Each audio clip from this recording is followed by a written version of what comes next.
വാവൂ വാവൂ ചിരിച്ചേ അമ്മയുടെ വാവ ചിരിച്ചേ അമ്മയുടെ പൊണ്ണ് ചിരിച്ചേ വാവൂ വാവൂ നോക്കി അമ്മയുടെ മാമനെ കണ്ടു നോക്കി വാവൂ വാവൂ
ഈ നാടകത്തിന്റെ ആഖ്യാന രീതിയെക്കുറിച്ച് ചില കാര്യങ്ങൾ സൂചിപ്പിച്ചു കൊള്ളട്ടെ. നമ്മുടെ സമൂഹത്തിൽ നടന്നിട്ടുള്ള ചില സംഭവങ്ങൾ പരിചിതമായ പശ്ചാത്തലത്തിലൂടെ പറഞ്ഞു പോവുകയും കഥയുടെ അന്തിമഘട്ടത്തിൽ തീർത്തും ഭാവനയിലേക്ക് വഴിമാറുകയും ചെയ്യുന്ന ഒരു ആഖ്യാന രീതിയാണ് നാടകത്തിൽ അവലംബിച്ചിട്ടുള്ളത്. സംഭവങ്ങളെ അതുപടി പകർത്തിവെക്കുക എന്നതിനുമപ്പുറം സംഭവങ്ങൾക്ക് പുറകിലുള്ള സങ്കീർണമായ യാഥാർത്ഥ്യത്തെ ധ്വനിപ്പിക്കാൻ മാജിക്കൽ റിയലിസത്തിന്റെ സങ്കേതങ്ങൾ ഉപയോഗിച്ച് വിസ്മയകരവും അസ്വാഭാവികവുമായ അവതരണത്തിലേക്ക് നാടകം വഴിമാറുന്നു. മനുഷ്യരെ വെറും വസ്തുക്കളായി ഉപയോഗിച്ചുകൊണ്ടിരുന്ന ഒരു കാലഘട്ടത്തിലെ തീവ്ര സംഭവങ്ങളെ നമ്മുടെ നാടൻ സംസ്കാരത്തിലേക്ക് സംയോജിപ്പിച്ചിട്ടുള്ള ഈ നാടകം നിങ്ങൾക്ക് മുൻപിൽ ഇതാ മറയില്ലാതെ തുറന്നു വയ്ക്കപ്പെടാൻ പോകുന്നു. ഞങ്ങൾ എലീസിയൻസ് അവതരിപ്പിക്കുന്നു ഗാത്രം.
ആ പിന്നെ ഇന്ന് തെരുവിന്റെ ഉത്സവം എന്നറിയാലോ. അപ്പൊ നേരത്തിനും കാലത്തിനും ഈ വീട്ടിലേക്ക് വന്ന് കയറിക്കോട്ടെ കേട്ടാ. കേട്ടു എടാ മോനെ അപ്പു, അപ്പാ നീയാണോ എന്റെ അപ്പൻ അതോ ഞാനോ? അവനൊരു ഭീഷണി. എന്റെ അപ്പ, ഇതാണ് ഇത്ര വലിയ കാര്യം. ദേ, അപ്പന്റെ കാര്യത്തിലേ എനിക്ക് കുറച്ച് ശ്രദ്ധ കൂടിപ്പോയി. അത് ഇത്ര വലിയ തെറ്റാ. എന്റെ അപ്പ, നമ്മളെല്ലാവരും വന്ന പോലെ എവിടുന്നേലും അമ്മ എന്ന് പറയുന്ന ഒരാളുണ്ടായിരുന്നേ ഈ കാണുന്ന പണിയൊക്കെ നമ്മുടെ അമ്മ ചെയ്യുന്നില്ലേ. പക്ഷേ നമ്മുടെ ഈ തെരുവിൽ അമ്മയില്ലല്ലോ. നീ എന്താ നീ പറയണേ? ഈ തെരുവ് തന്നെയല്ലേ നമ്മുടെ അമ്മ. തെരുവ് മക്കളെ അമ്മ, ആ തെരുവ് തന്നെ. മനസ്സിലായോ? ആ മനസ്സിലായി. അതൊക്കെ പോട്ടെ, അപ്പനെ ഇന്ന് വിൽക്കാനുള്ള ടിക്കറ്റ് കിട്ടിയാ? രാഘവേട്ടനിക്ക് കൊണ്ടുവന്ന് അന്ന് പോയതേ ഉള്ളൂ. ആ, ഇന്ന് റൂട്ടൊന്ന് മാറ്റി പിടിക്കണം. ഇന്നലെ ആകട്ടെ 5 ടിക്കറ്റാ. ഇങ്ങനെയാണ് നമ്മള് മണ്ണിൽ നിന്ന് തുറയേണ്ടി വരും. എന്റെ അപ്പ, എന്റെ യാത്ര പരിപാടി നിർത്തി നല്ലൊരു ജോലിക്കാവട്ടെ. എല്ലാം ശരിയാവും. അതിന് നീ പഠിക്കട്ടെ. ആ പഠിക്കണം. എടാ അമ്പു, നിനക്കറിയാനുള്ള നമ്മുടെ അവസ്ഥ. നിന്നെ പഠിപ്പിക്കാനുള്ള സമ്പാദ്യമൊന്നും പണ്ട് കയ്യിലിക്കണം. പിന്നെ നിന്റെ കാര്യം നമുക്ക് ഡോക്ടറോട് പറയണം. ആ ഡോക്ടർ ഇല്ലായിരുന്നെങ്കിൽ നമ്മുടെ കാര്യം ഭയങ്കര കഷ്ടമായി പോയാലപ്പ. ആ ഡോക്ടർ ഈ തെരുവിന്റെ ദൈവമാ. ഈ തെരുവിൽ എത്ര പേർക്ക് ഡോക്ടർ സൗജന്യമായിട്ട് മരുന്ന് കൊടുക്കണമെന്ന് നിനക്കറിയോ? അതൊക്കെ എനിക്കറിയാം. പക്ഷേ എന്റെ അപ്പന് കൂടി നല്ലൊരു ജോലി വേണമായിരുന്നു. ഈ ശരീരവും വേഷമൊക്കെ ആര് ജോലി തരാനാണ്? അപ്പോ ഈ ശരീരവും വേഷമൊക്കെ നോക്കിയോ ഓരോരുത്തർക്ക് ജോലിയൊക്കെ കൊടുക്കണേ? ആ അങ്ങനെയല്ലേ ഈ ലോകം പറയുന്നേ. അങ്ങനെയാണ് അപ്പനെ പോലെ ആക്രിയും പത്രവും ഒക്കെ തൂക്കി ഞാൻ ഇതേപോലെ നടക്കേണ്ടി വരില്ലേ? എന്തൊരു അവസ്ഥയാ. ഈ തെരുവിനപ്പുറം ആരും എന്നെ അറിയാണ്ട് പോകൂലപ്പ. കാര്യം എങ്ങനെയൊക്കെ ആണെങ്കിലും എന്റെ മക്കള് നല്ല നിലയിലാവണം ഈ അപ്പന്റെ അവസ്ഥ. ആ എല്ലാം ഡോക്ടറോട് പറയാടാ. മോനെ അമ്പു, നീയും മല്ലി വല്ലടാ ഈ അപ്പന്റെ സ്വത്ത്. ഒന്ന് ചുമ്മാതെ. ഏ അമ്പു, നീ വീണ്ടും എന്റെ തന്തയാവില്ലേ കേട്ടാ? ഓ മല്ലി, എന്നെ മല്ലി. അപ്പ, അപ്പനിത് ആരും വിളിക്കണേ? അതിന് മല്ലി ഇവിടെ ഉണ്ടോ? എന്റെ മല്ലി മോള്, അവളിവിടെ ഇല്ലാത്ത കാര്യം ഞാൻ അങ്ങ് മറന്നു പോകുന്നത്. അവളിവിടെ ഉണ്ടായിരുന്നപ്പോ എന്ത് സന്തോഷായിരുന്നു ഈ തെരുവ്. ഈ തെരുവിന്റെ ഉത്സവത്തിനും കൂടി അവള് വേണായിരുന്നോ? എന്താ അപ്പ അങ്ങനെ? അതിന് നമ്മുടെ മല്ലിമോൾക്ക് എന്ത് പറ്റാനാ? 18 വയസ്സ് തികയുന്നതിനെക്കാട്ടും മുന്നേ എന്റെ മോൾ ആരോ തട്ടിക്കൊണ്ടു പോയതല്ലേ. എന്നിട്ട് ആ കുറ്റം എന്റെ പേരെ ചമത്താൻ ശ്രമിക്കുന്ന കുറെ പോലീസ് ഏമാന്മാര്. എന്റെ മോള് അവളെ തിരിച്ചു തരേ ദൈവമേ. അപ്പ എന്താ അത്? അപ്പനൊരു കാര്യം ചെയ്യും. അപ്പനെ ഇപ്പൊ പൊക്കോ. ഈ സമയം കൊണ്ട് അപ്പനെ 2-3 ടിക്കറ്റ് കിട്ടാം. അത് ഞാൻ നോക്കിക്കോളാം. ഓ ഇന്നത്തെ ഉത്സവത്തിന് എന്റെ പിള്ളേർക്ക് എന്തെങ്കിലും വാങ്ങാൻ കിട്ടിയാ കൊള്ളാം. സന്തോഷം.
രക്തബന്ധങ്ങളൊന്നും തന്നെ ഇല്ലെങ്കിൽ അതിനും വലുതെന്തോ ദൈവം നമ്മളെ ചേർത്ത് വെച്ചിട്ടുണ്ട്.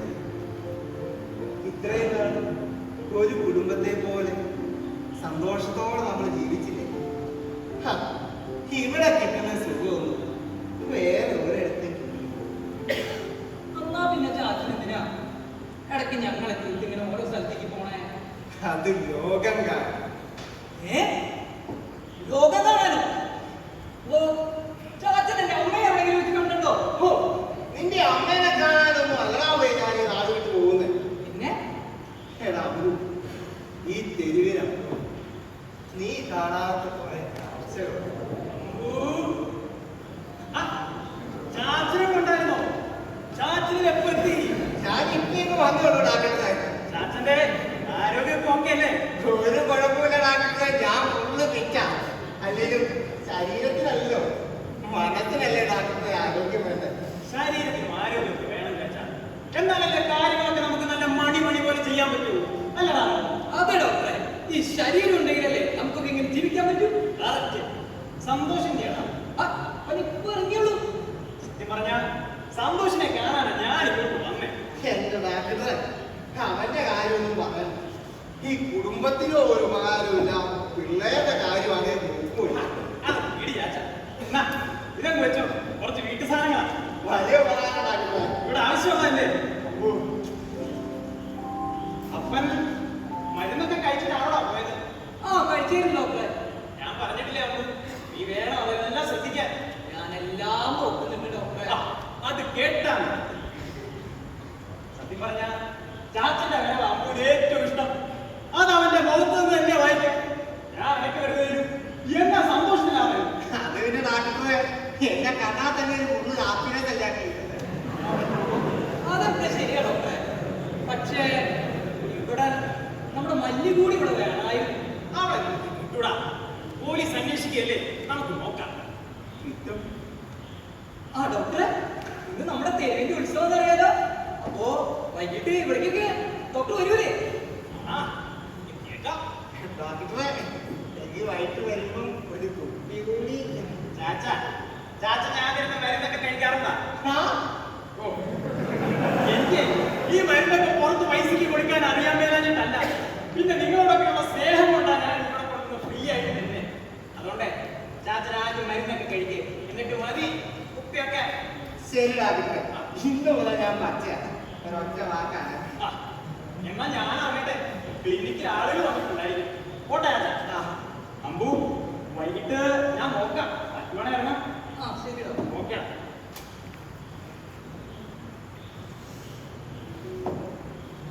ചാച്ചാ, ചാച്ചൻ ഇനിയും ഞങ്ങളെ വിട്ടൊക്കെ പോവോ? എന്താ ചാച്ചൻ ഇണ്ടാത്തെ? ചിലപ്പോ ഇനിയും പോകേണ്ടി വരും. ചാച്ചൻ പോയാ ഞാൻ ഒറ്റയ്ക്കായതുപോലെയാ. അതെന്താടാ? എനിക്ക് പേടിയായാ ആരെ? ആ പോലീസിനെ. അയാളായിരിക്കും നമ്മുടെ മല്ലിയെ.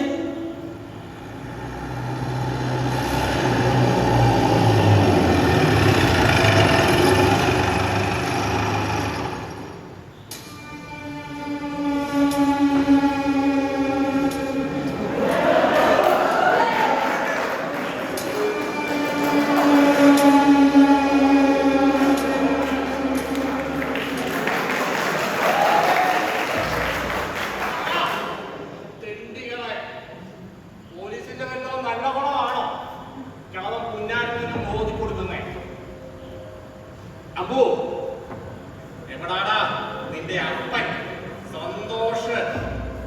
എന്താ സാറേ കാര്യം? ഉമ്മ ഒന്ന് ഉമ്മ വെക്കാൻ. നിന്നോട് ചോദിച്ചോടാ പുന്നാരക്കാള. ചോദിച്ചവൻ ഉത്തരം പറയണം. എവിടെയാടാ? സാറേ, അപ്പൻ ഇപ്പൊ തന്നെ ടിക്കറ്റ് വിൽക്കാൻ പോയുള്ളൂ. ടിക്കറ്റ് വിൽക്കാൻ? എടാ, നിന്നെ പോലെ തെണ്ടിയുടെ ജാതി പെട്ടവർക്ക് അതിന് പോലും അവകാശമില്ല. തെരുവ് ജീവിക്കുന്നവൻ തെണ്ടി ജീവിക്കണം. അതാ അതിന്റെ ശരി. സാറേ, ഞങ്ങൾക്ക് അന്തസ്സല്ലേ? നിന്റെയൊക്കെ അന്തം എന്നിട്ടാണോടാ 18 പോലും തികയാത്ത ഒരു പെണ്ണിനെ നീയൊക്കെ അങ്ങ് വിറ്റത്? ഞാനും കുറെ കൊതിച്ചതാ സാറേ, അനാവശ്യം പറയരുത്.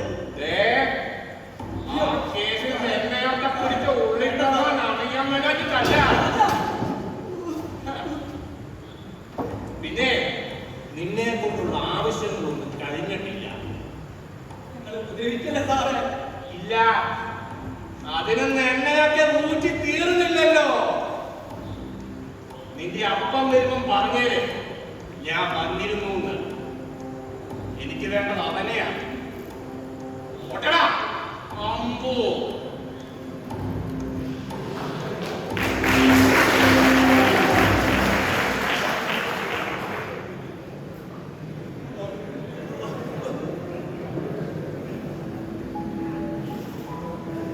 ചാച്ച, എന്റെ അമ്മ ഉണ്ടായിരുന്നെങ്കിൽ നല്ലൊരു വീട്ടിലാ ജനിച്ചിരുന്നെങ്കിൽ എനിക്കിങ്ങനെയൊന്നും വരില്ലായിരുന്നല്ലേ? മക്കളെ അമ്പു, നീ വിഷമിക്കാണ്. നമ്മുടെ ജീവിതം എങ്ങനെ അധികാരവും ശക്തിയുള്ളവരൊക്കെ നമ്മളെ പേടിപ്പിക്കാമോ? പക്ഷേങ്കിൽ നമ്മൾ പേടിക്കരുത്. അതിനുള്ള ശക്തി ദൈവം നമുക്ക് തരണം.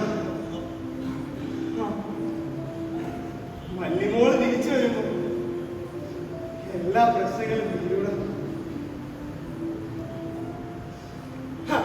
അമ്മു, നീ അതൊക്കെ വിട്. ഇന്ന് തെരുവിന്റെ ഉത്സവമല്ലേ, നമുക്ക് അങ്ങോട്ട് പോകണ്ടേ അമ്മു? ഓണം ചാച്ച, വാ നമുക്ക് പോവാം.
എന്റെ പൊന്നനാവുമ്പോ ഒന്നും പറയണ്ട. വിഘ്നങ്ങൾ മാറ്റാൻ വേണ്ടി ഹരിത്ര വല്യത്തിന്റെ അടുത്ത് വരെ പോയതാണ്. അത് ചാച്ചപ്പോയിട്ട് 3-4 മാസം കഴിഞ്ഞല്ലോ. ഓ, പരിഹാരം കിട്ടിയത് 7 ദിവസം കാടുവരെയായി.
കൂടെ കഴിക്കാൻ പോകുന്നുണ്ടോ നല്ല ആപ്പിള് പോലെ ചെക്കാന്നിരിക്കുന്ന നല്ല വെടിച്ചിലായിട്ട് ഈ പ്രാവശ്യം അത് കൂടും പൈസ വീഴും.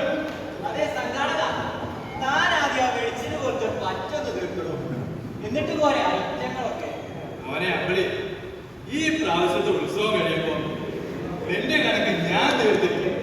ആ കണ്ടാ മതി. അങ്ങനെയാണ് ഞാൻ ഇവിടെ തന്നെ കാണും. അങ്ങനെയാണെങ്കിൽ ഉത്സവത്തിന് കട്ടയ്ക്ക് കൂടെ ഉണ്ടാവും. കട്ടയ്ക്ക് കൂടെ ഉണ്ടാവുമെന്ന് പറഞ്ഞിട്ട് അവസാനം മാറ്റി പറഞ്ഞേക്കരുത്.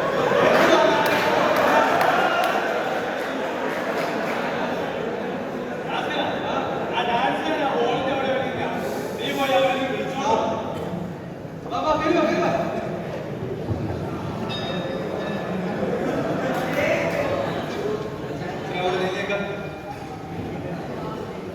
നിങ്ങളെ ഇവിടെ കൊണ്ടുവന്നിരിക്കുന്നത് എന്തിനാണെന്നറിയാമോ?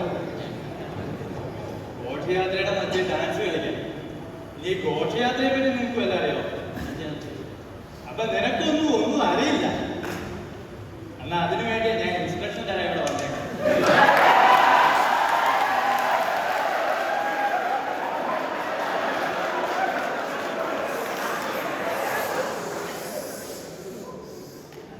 കാലാകാലങ്ങളായി നടന്നു വരുന്ന ഒന്നാണ് ഇവിടെ ഘോഷയാത്ര.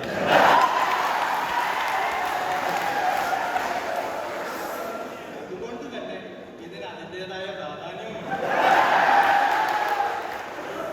ഇനി ഘോഷയാത്രയുടെ വിധമാണ് ഞാൻ നിങ്ങളോട് പറയാൻ പോകുന്നത്.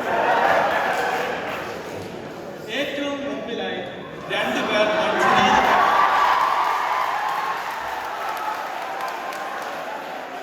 അതിന് പുറകിലായി 2 പേർ കുടകൾ പിടിച്ചുകൊണ്ട് അവരുടെ ഒപ്പം ഞാനും മുന്നിൽ തന്നെ. ഇനി ഘോഷയാത്ര പകുതി എത്തുമ്പോൾ പൂജാരി അവിടെ മണിയെടുക്കും.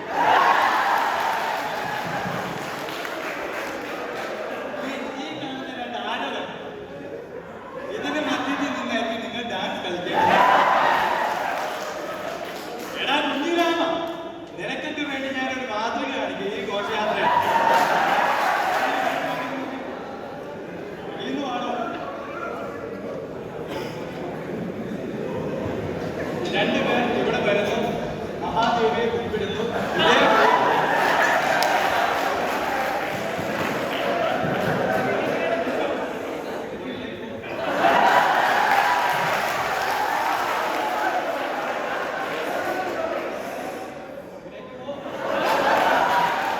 എനിക്ക് കഴിവൊന്നുമില്ല, നിങ്ങൾ ശരിയാക്കുന്നതാണ് പറഞ്ഞാൽ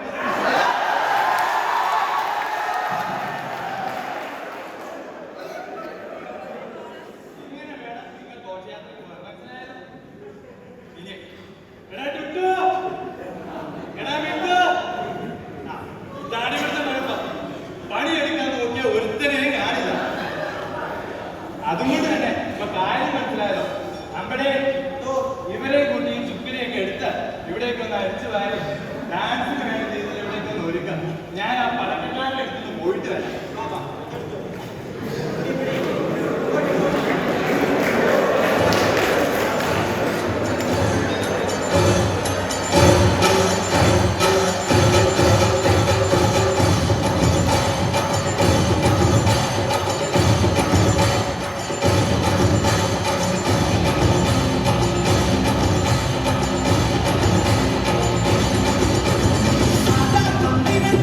ആഘോഷം തുടങ്ങാം.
എന്നാടാ സന്തോഷം നീ ഇങ്ങനെ ഇരിക്കുന്നത്? ഇന്ന് ടിക്കറ്റ് ഒന്നും കിട്ടിയില്ല. ഓ, ഇന്ന് രാവിലെ തൊട്ട് അലഞ്ഞിട്ട് ആകെ കിട്ടിയത് 2 ടിക്കറ്റാണ്. 2 ടിക്കറ്റ്. ഹ, നിന്നെയൊക്കെ എല്ലാത്തിനും പോവാം. രാവോളം പണിയെടുത്തു, ഒരു ഉപകാരം. ചാച്ച വിചാരിക്കുന്ന പോലെയൊന്നുമല്ല കാര്യങ്ങൾ. കാര്യങ്ങളൊക്കെ ഒന്ന് എടുക്കണ്ടേ? അവര് എന്റെ പുറമോടി നോക്കിയാ ടിക്കറ്റ് വാങ്ങുന്നത്. നല്ല വസ്ത്രം, നല്ല മുഖം, ഇതിലേ ഭാഗ്യം ഉണ്ടാവുന്നത്. നിനക്കിതൊന്നും ഇല്ല. ഞാൻ വെറും തെണ്ടിയായി പോയില്ലേ? എടാ സന്തോഷം, നീ വിഷമിക്കാനായിട്ട് പറയുന്നതല്ല. അമ്മുവിന്റെ കാര്യം അവനെ നമുക്ക് പഠിപ്പിക്കണം. ഞാൻ ചാച്ച കൊണ്ടുപോയി പഠിപ്പിക്കും. എനിക്ക് അതിനുള്ള സമ്പാദ്യമൊന്നും ഇല്ല ചാച്ച. അപ്പൊ അമ്മുവിന്റെ കാര്യം അമ്മുവിന്റെ പഠിപ്പിന്റെ കാര്യം നമുക്ക് ഡോക്ടറോട് പറഞ്ഞാലോ?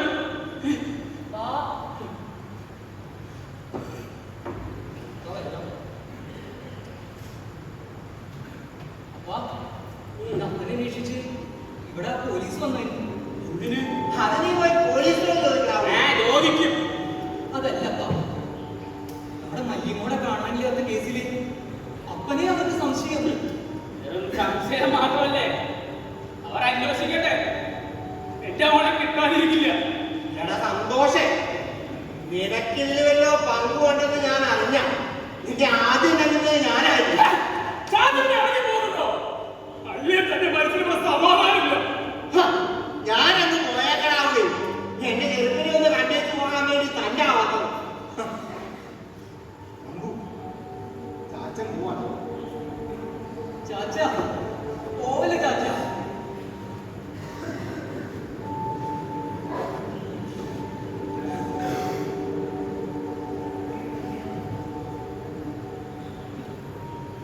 അപ്പാ, ആ പോലീസിനെ പേടിച്ചിട്ടാണോ അപ്പൻ എങ്ങനെ ഇരിക്കണേ? എനിക്കാണെങ്കിൽ പേടിയൊന്നുമില്ല. എന്താ അപ്പ അങ്ങനെ? ടൗണിൽ ചെന്നപ്പോ കേട്ടതാടാ, മനുഷ്യന്മാരെ കൊലപ്പെടുത്തുന്ന സംഭവങ്ങൾ കൂടി വരുന്നുണ്ടെന്ന്. നമ്മുടെ മല്ലിയെക്കാരും നമ്മുടെ മല്ലിമോൾക്ക് എന്ത് പറ്റാനാ? ദേ, ഇന്ന് രാവിലെ കൂടി ഡോക്ടർ വന്ന് പറഞ്ഞോളൂ അവൾക്കൊന്നും പറ്റൂല, അവളെ നമുക്ക് തിരിച്ചു കിട്ടുന്നേ. ഡോക്ടർ വന്നായിരുന്നോ? ആ, ഡോക്ടർ വന്നായിരുന്നു. അപ്പൻ അന്വേഷിക്കുകയും ചെയ്തു. എന്നാ ഡോക്ടറോട് എല്ലാം പറയാം. എന്ത് സന്തോഷേ, ക്ലിനിക്കിൽ നിന്ന് തിരിച്ചറിയുമ്പോ ഇവിടെ ഒന്ന് കയറിയിട്ട് പോകാന്ന് വെച്ചു. ഞാനിവരോട് ഇപ്പൊ ഡോക്ടറെ പറ്റി പറഞ്ഞതേ ഉള്ളൂ. ആഹാ, അപ്പൊ എനിക്ക് 100 ആയുസല്ലേ? അതിന് ഡോക്ടറൊക്കെ മരിക്കോ? മരിക്കാതിരിക്കാനുള്ള മരുന്നൊക്കെ ഡോക്ടറിന് അറിയില്ലേ? അമ്പു, എന്റെ ശരീരം വിചാരിച്ചാ ഞാൻ മരിക്കൂടാ. ഡോക്ടറെ, എനിക്ക് വല്ലാത്ത സങ്കടമാണ് ഡോക്ടർ. പ്രതീക്ഷകളെല്ലാം അങ്ങ് നഷ്ടപ്പെട്ട പോലെയാണ് ജീവിതം.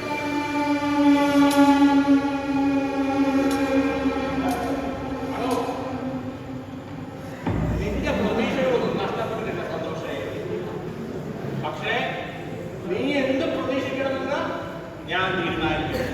ആർക്കാ ഇപ്പോ? ഓ, നിനക്കൊന്നും അറിയത്തില്ലല്ലേ? അമ്പോ, നിന്നോട് നീ പ്രത്യേകം പറയണോ? വെള്ളം എടുത്തോണ്ട് പറ. സാറേ, എന്തേലും പ്രശ്നമുണ്ടോ സാറേ?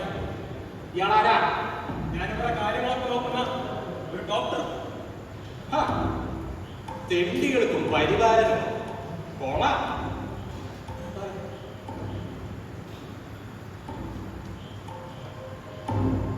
സാർ വന്ന കാര്യം പറഞ്ഞില്ല.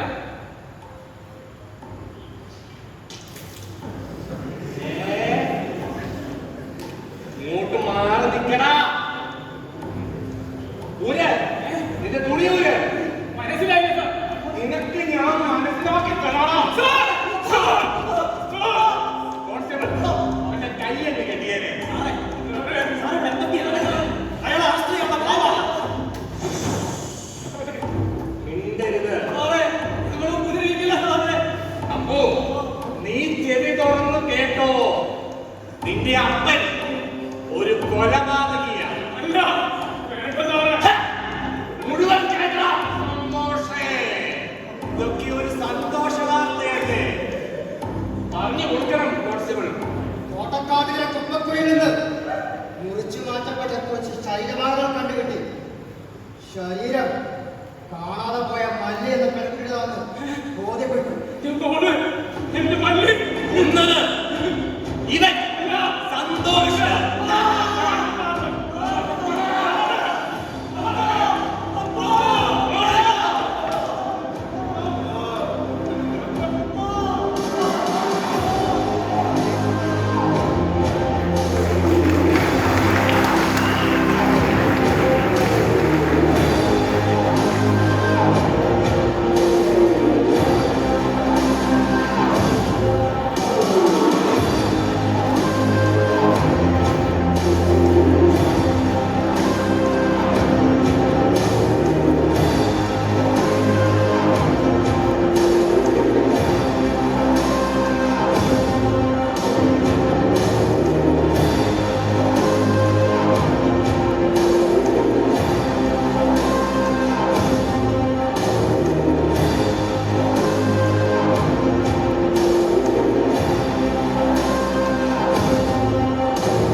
അമ്മാരെ പണിയല്ല ഇന്നലെ കൊടുത്തത്.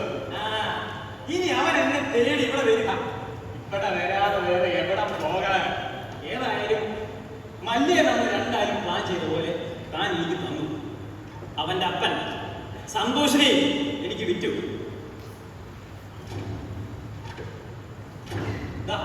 താൻ ചോദിച്ച പണം.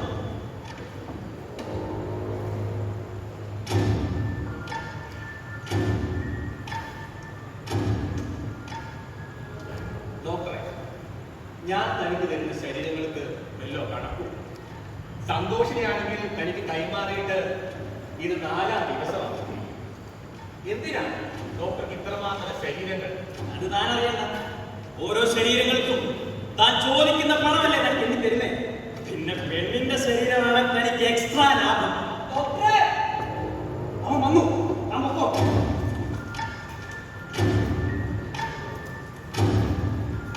ഡോക്ടറെ,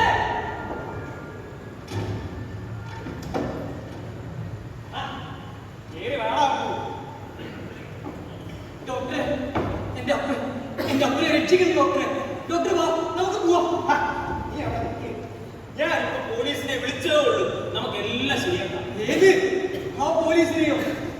എന്റെ ഡോക്ടറെ, എന്റെ അപ്പനെ കള്ളക്കേസിൽ കുടുക്കിയതും ഇവിടെ മല്ലിമോളെ കൊന്നതൊക്കെ ആ പോലീസാ. നിന്റെ അപ്പനെ പറ്റി ഞാനൊരു സത്യം പറയട്ടെ.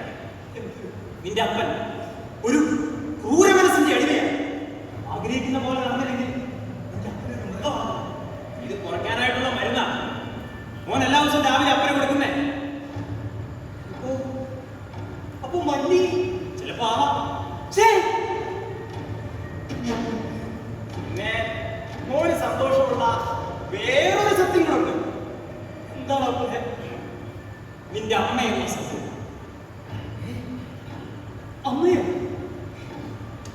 പേര് ഡോക്ടർക്ക് അറിയോ? എവിടെയാ എവിടെയാ ഡോക്ടർ? എന്റെ അമ്മ എന്റെ അമ്മ എവിടെയാ?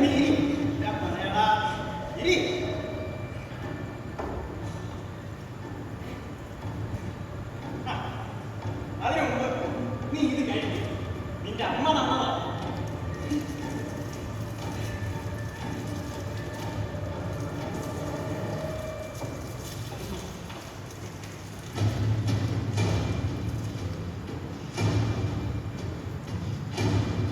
ഡോക്ടറെ, എനിക്ക് എന്റെ അമ്മയെ കാണണം.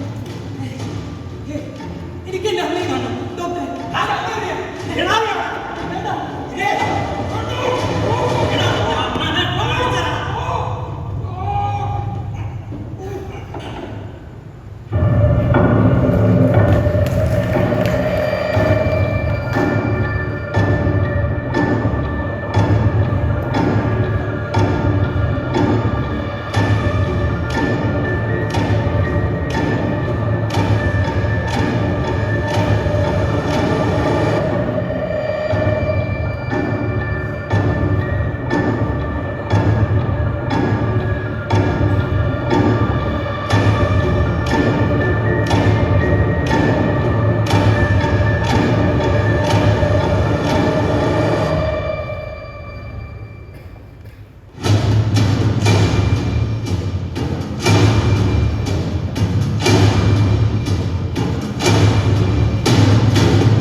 എന്നെ ഇത്രയും ഭ്രാന്ത് പിടിപ്പിക്കുന്ന മറ്റൊരു സംഗതിയും ഈ ഭൂലോകത്തില്ല. അമ്മയുടെ ശരീരം എങ്ങനെയെന്നറിയാൻ ആദ്യം ഞാനൊരു സ്ത്രീയെ കീറി. അപ്പുവിന്റെ അമ്മയെ ഞാൻ കൊന്നു. ഒരു കുഞ്ഞി പെണ്ണിന്റെ ശരീരം വല്ലി അവളുടെ തൊലിയുടെ നീളം മാറുവാൻ കണ്ണിനെ ഞാൻ കുത്തിവെച്ച പരീക്ഷണം നടത്തി. കയ്യും കാലും വെട്ടി തുന്നി അത് ഒരുമിച്ച് പടരുമോ എന്ന് നോക്കി. വീണ്ടും സന്തോഷത്തിന്റെ തലച്ചോറ് ജീവനുള്ളപ്പോൾ തന്നെ കീറി നോക്കി അറിവുകൾ തലച്ചോറിലേക്ക് എങ്ങനെ എത്തുന്നു എന്നറിയാനുള്ള മോഹമായിരുന്നു. കൂടുതൽ പരീക്ഷണം നടത്താൻ എനിക്കൊരു പയ്യന്റെ ശരീരം ആവശ്യമായിരുന്നു.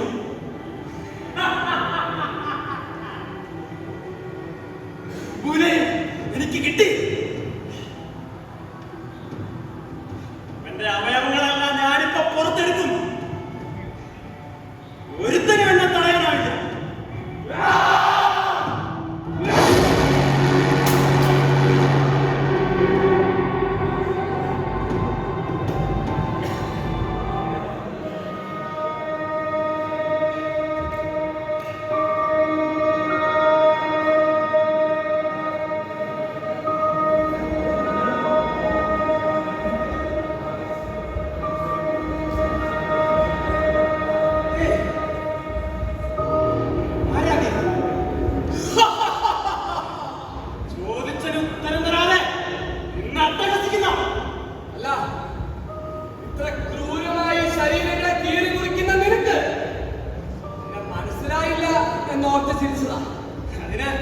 നിന്നെ മനസ്സിലാക്കാൻ നീയാരാ? ഡോക്ടർ, നീ കീറി മുറിച്ച ശരീരങ്ങളെല്ലാം എന്റെ ഭാഗങ്ങളാണ്. ഞാൻ പൊതു ശരീരം.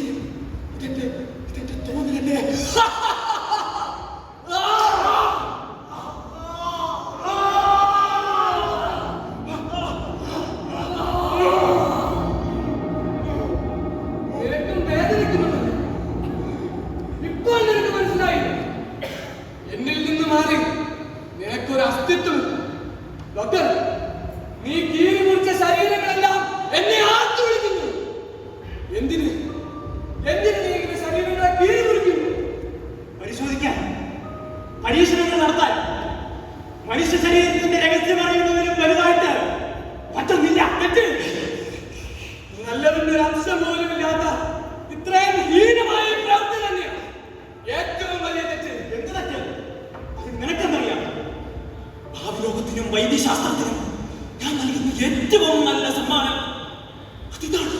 ഡോക്ടർ, നിന്റെ ചിന്ത മനുഷ്യന്റെ മഹായുദ്ധ കാലത്തെയാണ് ഓർമ്മിപ്പിക്കുന്നത്.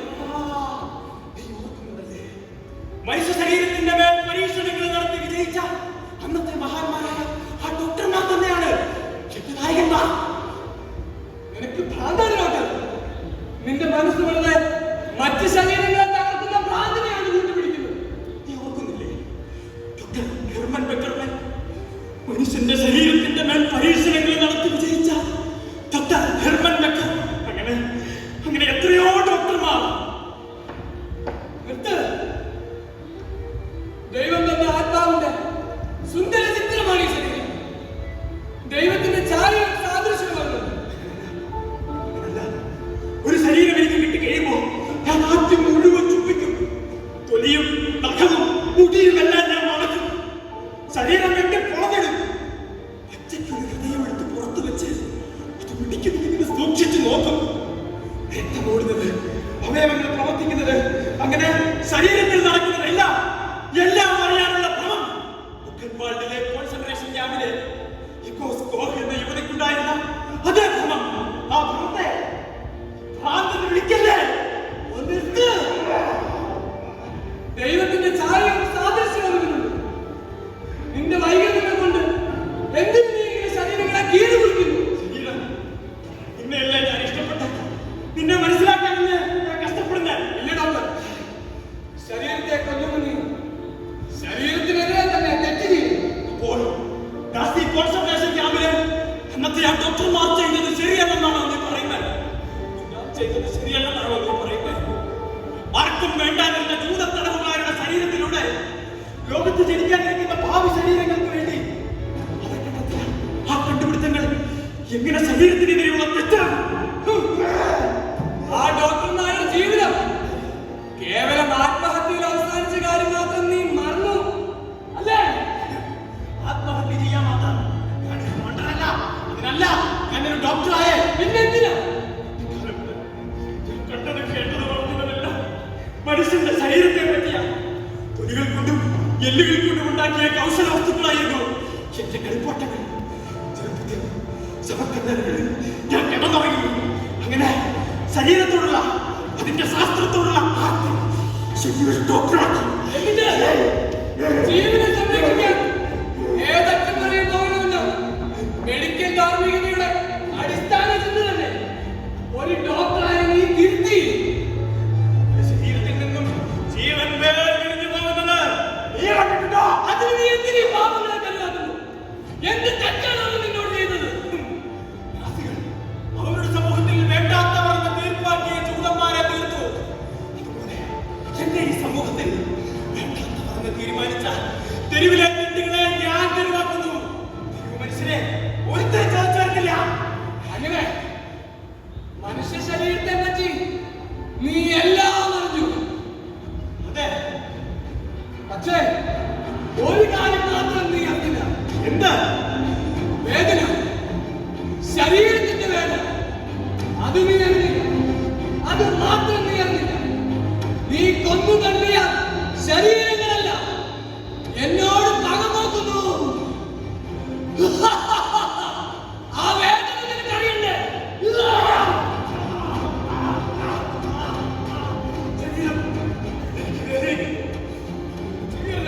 നീ കീറി മുറിച്ച ശരീരങ്ങളല്ല എന്നെ ആർത്തു വിളിക്കുന്നു. ആ ശരീരങ്ങളുടെ വേദന നീ അറിയാതെ പോകരുത്.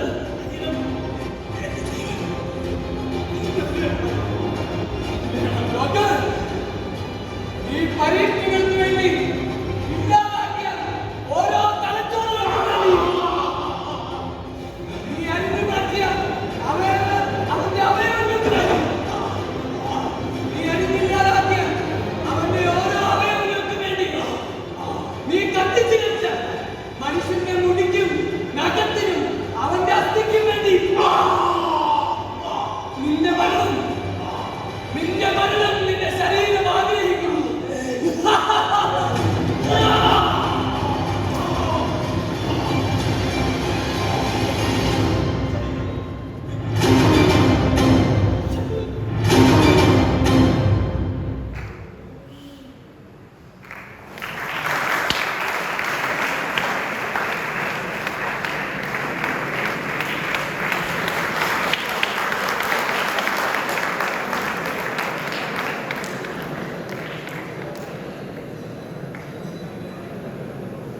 ദൈവത്തിന് ഭൂമിയിൽ ജീവിക്കാൻ ദൈവമൊരുക്കിയ ഇടം. ജീവനുള്ളതെല്ലാം കണക്കിലെടുക്കുമ്പോൾ അവയിൽ സമഗ്രമായ ഭൗതിക ഘടകമാണ് ഗാത്രം. ചരിത്രത്തിൽ, പ്രത്യേകിച്ച് നാസികളുടെ യുദ്ധചരിത്രത്തിൽ, മനുഷ്യനെതിരെയുള്ള തിന്മകൾ അതിതീവ്രമായിരുന്നു. ഇന്നും ആ ചരിത്രം ചിലയിടങ്ങളിലെങ്കിലും രൂപഭേദങ്ങളോടെ ആവർത്തിക്കപ്പെടുന്നു. എന്നാലും നമുക്ക് ആഗ്രഹിക്കാം, മനുഷ്യത്വം മനുഷ്യനിൽ നിന്ന് ഒരിക്കലും അടർന്നു പോകാതിരുന്നെങ്കിൽ. നന്ദി.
സ്നേഹമുള്ള വേദിയിലെ പ്രിയ ശമാശന്മാരെ, ആദ്യമേ തന്നെ നാമർഷ ദൈവശാസ്ത്ര വിദ്യാർത്ഥികളുടെ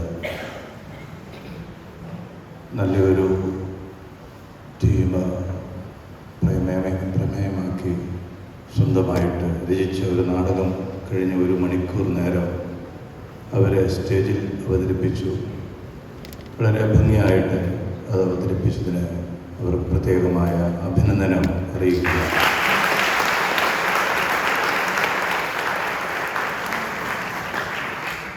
വലിയ ഭാരം തോന്നിപ്പിക്കുന്ന ഒരു വിഷയമായിരുന്നു. അത്തരമൊരു വിഷയം നാടക രൂപത്തിൽ അവതരിപ്പിച്ച് നമ്മളിലേക്ക് അതിൻ്റെ ആശയം സംവേദനം ചെയ്യുക അത്ര എളുപ്പമുള്ള കാര്യമല്ല. പക്ഷെ അത് അവരെ നല്ല രീതിയിൽ നിർവഹിച്ചു. തങ്ങൾ ഉദ്ദേശിച്ച ആശയം സംവേദനം ചെയ്തു. അഭിനയ മികവ് കൊണ്ടും ക്രമീകരണങ്ങൾ കൊണ്ടും ഒക്കെ അവർക്ക് അത് സാധിച്ചു എന്നത് ശ്രദ്ധേയമായ കാര്യമാണ്. ഒരുപക്ഷെ സെമിനാരിയിൽ കഴിഞ്ഞ വർഷങ്ങളിലൊന്നും പരീക്ഷിക്കാത്ത മാജിക്കൽ റിയലിസം നാടകത്തിൻ്റെ അവസാന ഭാഗത്ത് അവരെ ഉപയോഗിച്ച് അതിൻ്റെ ആഖ്യാനത്തെ മുന്നോട്ട് കൊണ്ടുപോവുകയായിരുന്നു. അത്തരമൊരു സങ്കേതം ഉപയോഗിക്കാൻ കാണിച്ച അവരുടെ ആ ധൈര്യത്തെ പ്രത്യേകമായിട്ട് പ്രശംസിക്കുകയാണ്.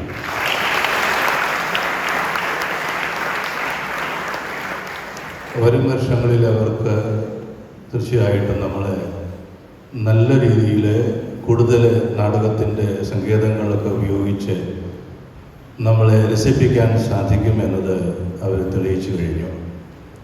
മാജിക്കൽ റിയലിസം ഒരുപക്ഷെ ഒരു 3 വർഷം മുന്നേ ആണെന്ന് തോന്നുന്നു ആ സങ്കേതം ഉപയോഗിച്ച് ഒരു നാടകം, ഒരു പ്രൊഫഷണൽ ടീം ഇവിടെ അവതരിപ്പിച്ചിരുന്നു. നാടകത്തിൻ്റെ പേര് ഞാൻ മറന്നുപോയി. ഏതാണ്? കടലാസിലെ ആന. അത്തരം നാടകങ്ങളൊക്കെ കാണുമ്പോൾ നമുക്കും അതൊക്കെ പ്രയോഗിക്കാം എന്നുള്ള ചിന്ത രൂപപ്പെടുകയും അത് പ്രയോഗിക്കുകയും സെമിനാരിയിൽ ചെയ്യുന്നത് നല്ല കാര്യമാണ്. നാടകം രചിച്ച, അവതരിപ്പിച്ച, നല്ല നടനത്തിലൂടെ നമ്മളെ സന്തോഷിപ്പിച്ച ഫസ്റ്റ് ഇയർ തിയോളജിയൻസിനെ അഭിനന്ദനവും നന്ദിയും അർപ്പിക്കുന്നതിനോടൊപ്പം അതിൻ്റെ പിന്നിൽ കഷ്ടപ്പെട്ട എല്ലാവരെയും ഓർക്കുകയാണ്. പ്രത്യേകിച്ച് സിൻഡോയച്ചൻ, അവരെ സഹായിച്ച എല്ലാ ശമാശന്മാരും. പരിമിതി അവർക്കുണ്ടായിരുന്നു. പ്രത്യേകിച്ച് കഴിഞ്ഞ ഒരാഴ്ച നമ്മൾ ക്വാറന്റൈനിലായിരുന്നു. ആ ബുദ്ധിമുട്ടുകളൊന്നും അവർ വകവയ്ക്കാതെ മുന്നോട്ട് പോയി നല്ലൊരു കലാരൂപം അവതരിപ്പിച്ചു. മാജിക്കൽ റിയലിസം പോലുള്ള സങ്കേതങ്ങൾ നാടകത്തിൽ ഉപയോഗിക്കുമ്പോൾ ഇതിനെക്കുറിച്ച് വലിയ പരിചയമൊന്നുമില്ലാത്ത ആളാണെങ്കിലും എൻ്റെ ഒരു നിർദ്ദേശം കൂടെ ഈ കൂടെ ഒന്ന് വഹിച്ചു കൊള്ളട്ടെ. മാജിക്കൽ റിയലിസം കൂടുതൽ ആസ്വാദനജനകമാകണമെങ്കിൽ അതിൻ്റെ രംഗപടം അതിനനുസരിച്ച് ക്രമീകരിക്കണം. ഞാൻ മനസ്സിലാക്കുന്നത് കഴിഞ്ഞ ഒരാഴ്ച ക്വാറന്റൈൻ ആയതുകൊണ്ടാണ് അവർക്ക് ആ രീതിയിലുള്ള ഒരു ക്രമീകരണം നടത്താൻ സാധിക്കാതെ പോയത്. എങ്കിലും വരും വർഷങ്ങളിൽ ആ ഒരു കുറവ് പരിഹരിച്ച് നല്ല രീതിയിൽ അവർക്ക് ഈ സങ്കേതവും ഇതര സങ്കേതങ്ങളൊക്കെ ഉപയോഗിച്ച് നമ്മളെ സന്തോഷിപ്പിക്കാൻ സാധിക്കുമെന്ന് ഞാൻ പ്രത്യാശിക്കുകയാണ്.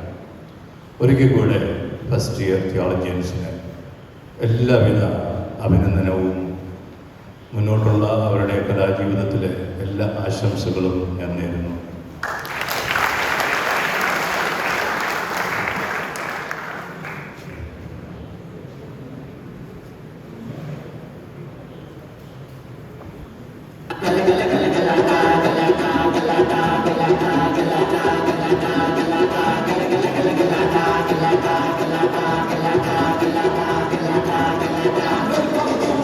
Get